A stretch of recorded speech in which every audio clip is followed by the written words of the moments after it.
बलराम का जन्म यदुवंश में हुआ। कंस ने अपनी प्रिय बहन देवकी का विवाह वसुदेव यादव से विधिपूर्वक कराया।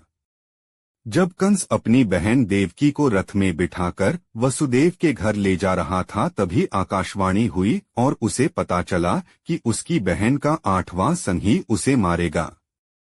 कंस ने अपनी बहन को कारागार में बंद कर दिया और क्रमशः 6 पुत्रों को मार दिया। 7वें पुत्र के रूप में शेष के अवतार बलराम जी थे, जिसे श्री हरि ने योगमाया से रोहिणी के गर्भ में स्थापित कर दिया। 8वें गर्भ में भगवान श्री कृष्ण थे। श्री कृष्ण के बड़े भाई बलराम को बलदाऊ, बलभद्र, दाऊ, संकर्षण और हलधर भी कहा जाता है। हलधर इसलिए क्योंकि वे अपने पास हमेशा हल रखते थे। बलराम का सबसे प्रमुख अस्त्र हल और मूसल है। हल से किसान खेत जोतते हैं। हल कृषि प्रधान भारत का प्रतीक है।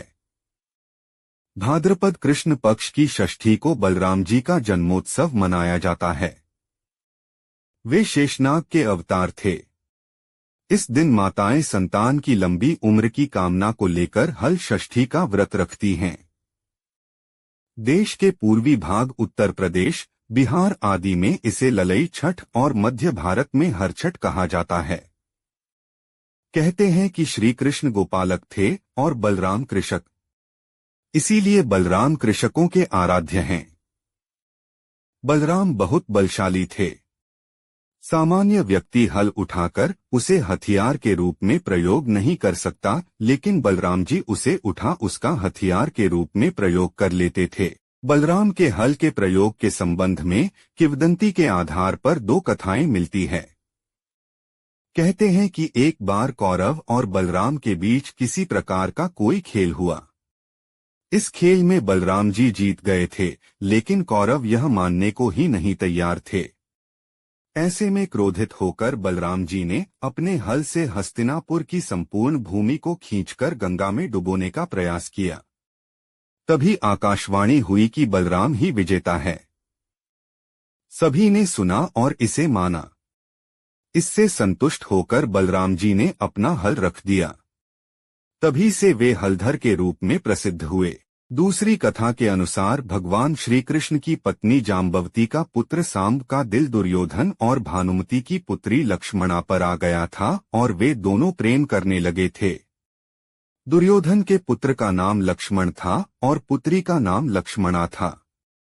दुर्योधन अपनी पुत्री का विवाह श्री कृष्ण के पुत्र से नहीं करना चाहता था। इसलिए एक दिन सांब ने लक्ष्मणा से गंधर्व विवाह कर लिया और लक्ष्मणा को अपने रथ में बैठाकर द्वारिका ले जाने लगा।